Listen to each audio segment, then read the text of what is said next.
Yeah, greetings sanibonani nganizakwethu siyanibingelela emakhaya ninonkana eThekwini kwaMasha eMlazi efolweni eAdams everywhere eThekwini siyanibingelela nganizakwethu sithi you are all welcome ohlelweni lwenu oluyingqayizivele. This is the Durban Network. Igama lami nguSabelo Ndabase.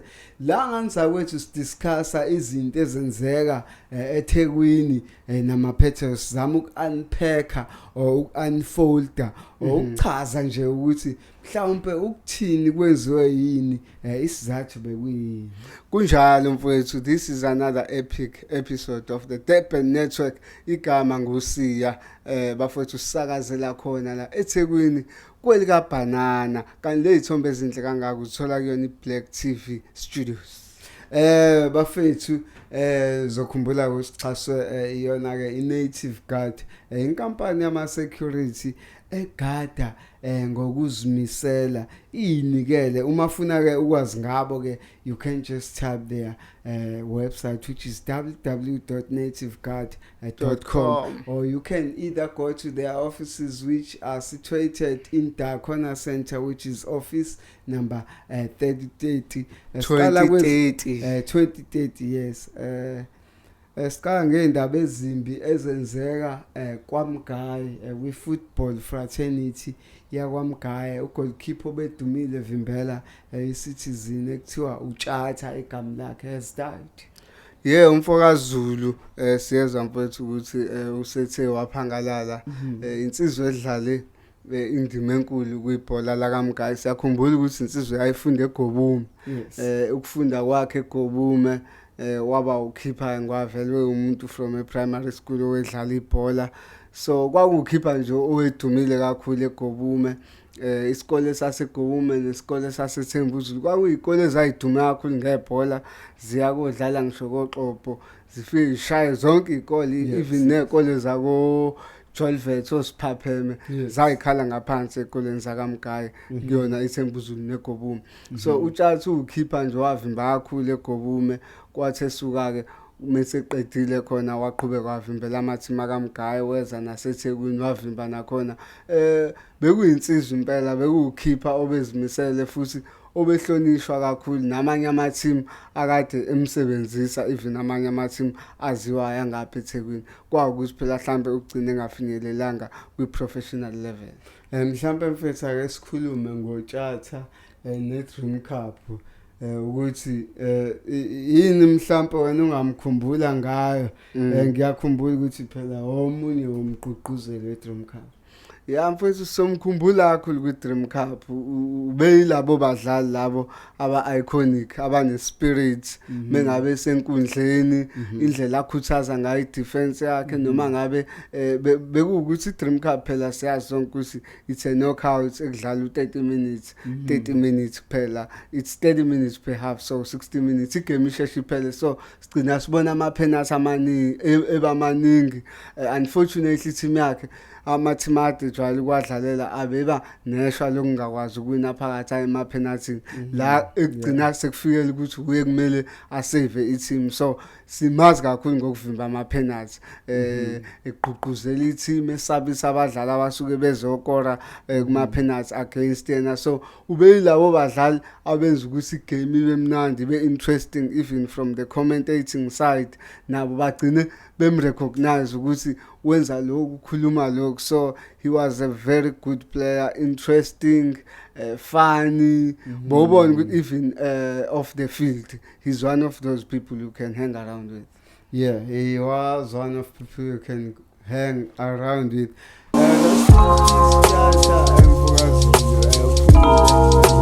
Uqhubeke ukhuphule ibhola spiritually lalapha ke eMgayi. Coach Jose Rivero keeps dominating, especially the month of September, becoming the best coach of September in our Premiership.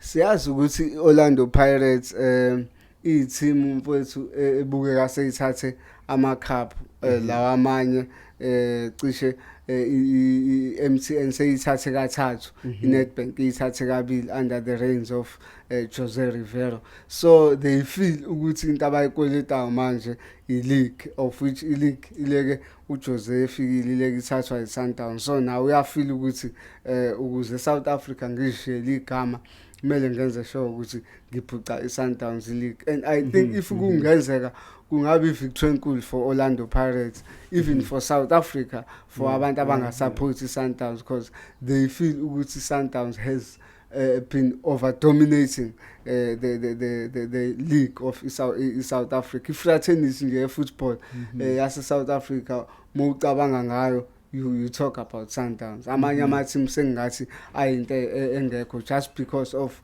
how much dominance they've been putting in order to take on i-league yakhona la.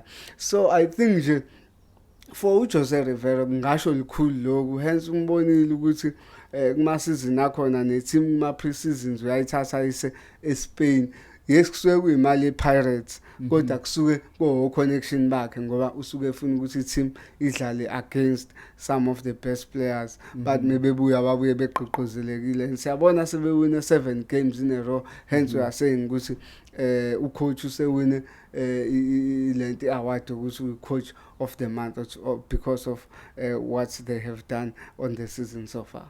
Yes, he has done massively well. Big ups to Coach Jose Rivero for doing what he has done for so many months in the League of South Africa.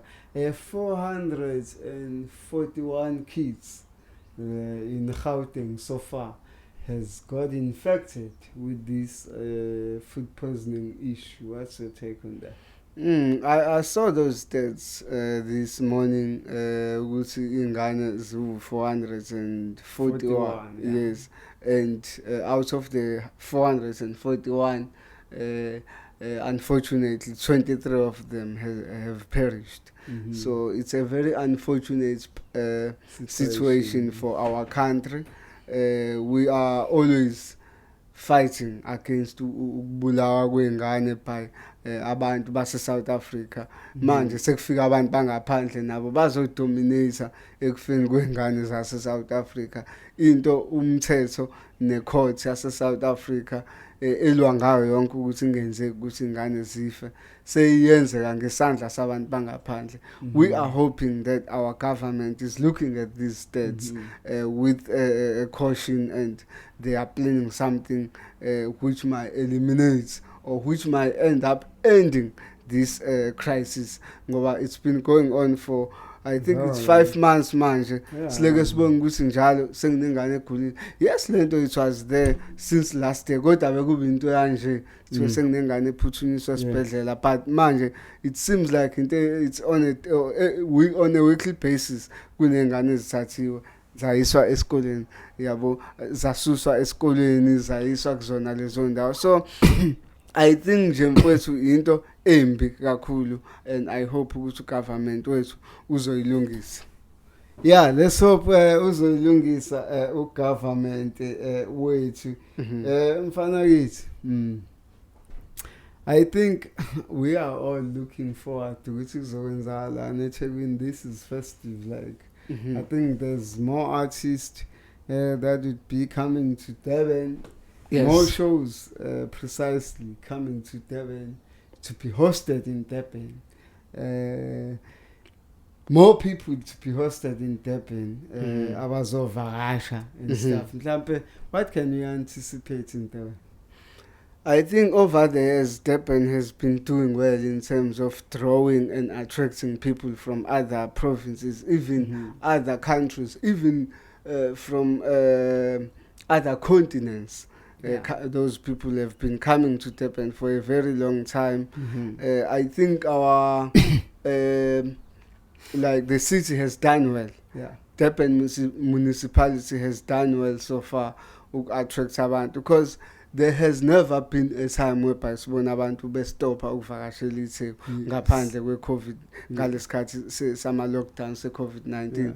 So it lokho kusho ukuthi sisenza kahle, but kunama challenges because we've seen some of abantu abawama visitors beshona because of crime, because of into ezihlukene mhlawumbe ezenzeka khona la eThekwini. Ugovernment waseThekwini izinto ekumele azibheke azame sibone beba more even more eThekwini. Kodwa so far I think ugovernment waseThekwini wenza kahle. I'm glad that there are so many events which are taking place within the city of Durban, from the beach side, biking, golf course, running courses. Yes. So nje kunezinto eziningi ezenzekayo. Most of these events, they are done by independent companies, but with the help of the municipality. So kuhle ukuthi ugovernment wethu umasipala in particular, whatever asuke eyibona yenziwa umuntu uyakwazi ukuthi ayisukumele ayixhase ngaloko ayixhasa ngawo ukuze ikwazi ukudlulela phambili. Kodwa ngicabanga ukuthi nje siyitheku ngoba nathi sabaleThekwini siDurban Network, we are ready for anybody ozoseThekwini this coming festive. Sisala eThekwini singave saseThekwini kuphela sikhuphukela nase-KZN. More and more criminals are reported to be part or to be from KZN and eThekwini. You know, it's crimes that are occurring in Joburg, it's crimes occurring in Limpopo, Mpumalanga, and etc. You know, but uma ngabe sikuzama ukutholisisa abantu ababuya leThekwini, what does it say about us with Khoa? I think the days, during the days of uBhekicele khona government uke wayisho leyo nto repeatedly, by the way, esho ukuthi mengabe fika kwi-crime enkulu, whether mhlambe kube ne-heist lapho or kube nokuthi sekubulawa abantu abaningi, not in the province of KZN, kwamanye ama-province mhlambe eGauteng, or sekuthiwa into eyenzeka eMpumalanga or into eyenzeka eFree, but once into yane-mass killing or yane-crime enkulu, even if it's a heist, even yenziwa abantu base Bloemfontein i-heist, but there's someone from KZN or the petty geja lapho involved kuleyo crime. So we are seriously thina sizwe le crime siyi-KZN, of which ngicabanga kulowo kumele kulungiseke, kumele abantu bakithi bafundiseke, kumele ugovernment adlale ingxenye ekufundiseni abantu ukuthi there are other ways of hustling rather than ukuthi abantu babone ukuthi ubugebengu yinto engabasiza. Ngoba masibheka, it doesn't end well for almost 80% of abantu abacommita a-crime bala, abanye bagcine beboshwa, abanye bagcine bedutshulwa. Njengoba manje sesazi kusekunophiko lwe-NIU which has been there eliminating a lot of criminals. So sebaningi abantu abafile. Ngicabanga kuloko kumele ngabe sekuyisifundo kakhulu kubantu base-KZN laba benza ubugebengu ukuthi lento le ayizukuphela kamnandi. Ngoba nakwamanye ama-provinces abakona abafike benze lezi zinto, abanye bagcine bengabuyanga. Omunye ukuthi usebulawa izigebengu, mhlawumbe asithi kuhlanganiswa imission amajita mhlawumbe ase-Rustenburg, babize zale KZN ngoba bazi ukuthi isigudi ngokushaya insimbi, zize mezifika lapha shawe isikole, mase kuhlukaniswa baziplanela. Ngithi bona vele abangani bayiplanela ukuthi amase kuhlukaniswa lezi sushaya babashaye. So into enjenganalezo kumele zifundise abantu base-KZN ukuthi i-crime is not everything. Ukuthi udecide ukwenza i-crime and think ukuthi uzophila ngokwenza i-crime, it's not a sustainable way of making money or a sustainable way that can keep your life for a very long time. Yes, it is not a sustainable way of keeping your way for a very long time. For it, ama-saloons are flourishing in Durban. The business of saloons, to be precisely. What makes saloons to be so dominating in Durban? Mhlampe women in Durban are into beauty, Tina, as men wanna look good. What do you think, is the main factor for the salon business to flourish? Yeah, I think kuyakulento isho ukuthi ngempela women are salons are not for men. We know men are buy salon bayokwenza haircuts, but what makes ama-salon ukuthi abe this big, it's because of women. They always go there to do their hair, and women can go to a salon two times maybe in a week. Mhlawumbe useya kule event usefuna ukwenza enye i-haircut, I mean i-hairstyle, useya kwenye event usefuna, in fact they don't wanna be seen with the same hairstyle for a very long time. So kwenza ukuthi lokho, if eDurban kunesalon aseyiphikhile wazi ukuthi wenza kuyona inwele bamenza kahle, every week or even maybe twice in 2 weeks uzoya lapha aleke yokwenza. So okuyibhizinisi eligood, of which I think that's one business which is dominated by abantu bangaphandle, ekuyibo abagcwele emasaluni mhlambe kakhulu iZimbabwe neMozambique. Yiwo amantombazana agcwele la enza inwele. Mengabe ibhizinisi elenziwa abantu base South Africa, because amasaluni yes, it's their country. We can't be dominated by foreigners emsebenzini ekumele ngabe wenziwa yizo, emsebenzini odinga iskill, because when you speak of ukwenza inwele zomuntu, iskill nombani angasifundela kalula futhi awudingi nanokuthi uzukhokhe imali, ufundiswa nawo omunye umuntu. I think osisi bethu, they must wake up in terms of them being done inwele by those foreigners kula masaluni. Bona bayivulela amasaluni abo benzane bodwa ukuze kukhule i-economy yala, because siyazi la bantu bangaphandle bayenza la imali, bayithathe bayishonisele ngakubo, bayithwale njengoka washo doctor. Yeah, bayithwale njengoka wayishilo doctor. Mfethu, what do you think is the most respected and followed church? Yeah, when you speak of these, and why? Yeah, maybe we should also ask a question: why uMasitha Maroma? Why do you think they are dominating? Yeah, when you speak of amasonto mfethu maningi, it's not easy to judge, because you know that at some stage we were staying in Joburg and we experienced how big is the ZCC church is. Kuyahanjwa kiwe Limpopo, kiwe lapha eMoria, same as nala kaShembe kiwe eNhlangakazi. Because for me, when you speak of South Africa, we speak of two churches. Iwona amakhulu mina ngikhole iZCC, then you go to Shembe. For me yiwo sekuwukuthi ukubheka kona, so ubheka lapho ukuthi which one is much more yabo compared to the other one. But when you speak of Amaroma, iZion, those are small churches, and they themselves, they have a lot of divisions. Mokhuluma ngamaZion church, khulunywa ngale lishiwo ngenye indlela, ubone ukuthi even indlela ekwenziwa ngakhona esontweni phakathi inqubomgomo ithanda ukuhluka, yabo. But when you go to ZCC, there's divisions as well. Like the church is divided into two. When you go to Shembe, the church is divided into two. I'm basing on that because already ukhuluma ngama divisions akhona kule inkonzo ezinye beside la, for which nakulezi ezinkulu esizibheka njengane big two akhona. Yes. Yeah, akhona ngiyayizwa lento oyisho, but noma ngabe kuthiwa mhlawumbe senze eZCC kunama divisions, kunamasonto awu2, kodwa a representa isonto eli1, okwenza ukuthi bonke abantu bakhona, even the uniform abayigqokile, it's the same thing, same nakaShembe.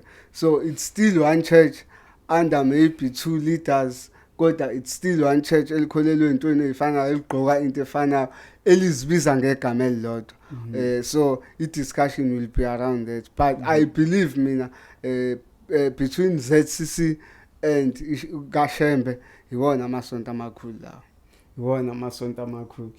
Ivan Khoza ubonge kakhulu, especially the 32 members for which I think they form the board of the representatives of the PSL, ukuthi baphinde bamthembe futhi ukuthi aqhubeke aholele leqembu. Yeah, u-Ivan Khoza wenze kahle so far kwi-PSL. Lo abanye bekukholelwa ukuthi semdala sekumele ngabe unikeza abanye ithuba. I myself I believe semdala with the experience anayo ngiyakholeka kumele ngabe useyidlulisele komunye umuntu ngoba baningi abantu abasebenza lapha abancane kule board abakhona kwi-board ye-PSL abancane nangokwe-age kodwa futhi abasondelene no-Dr. Ivan Khoza asebefundile ukuthi izinto zenza kanjani. Kumele ngabe usedlulisela kubona, angadluliseli sekulate sewuthola ukuthi mhlambe usegcine efele esihlalweni njengoGaddafi.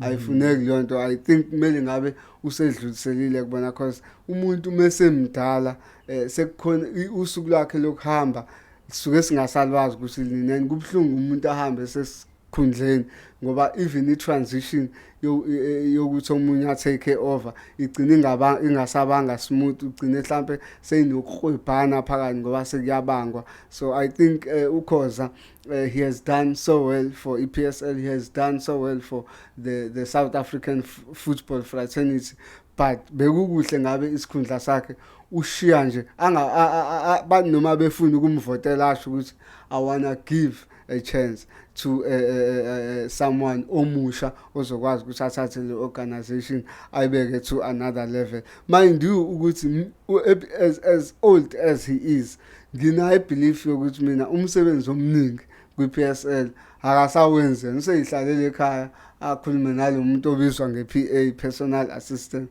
ayize awungenzela ukuthi ongiorganizele ukuthi yena uvela mhlambe sezokhuluma kwi-meeting, but isikhathi esiningi I'm sure usespenda esesekhaya ukuthi into engeke ivezwe ngoba phela he's a boss and bayamsaba, uyahlonishwa.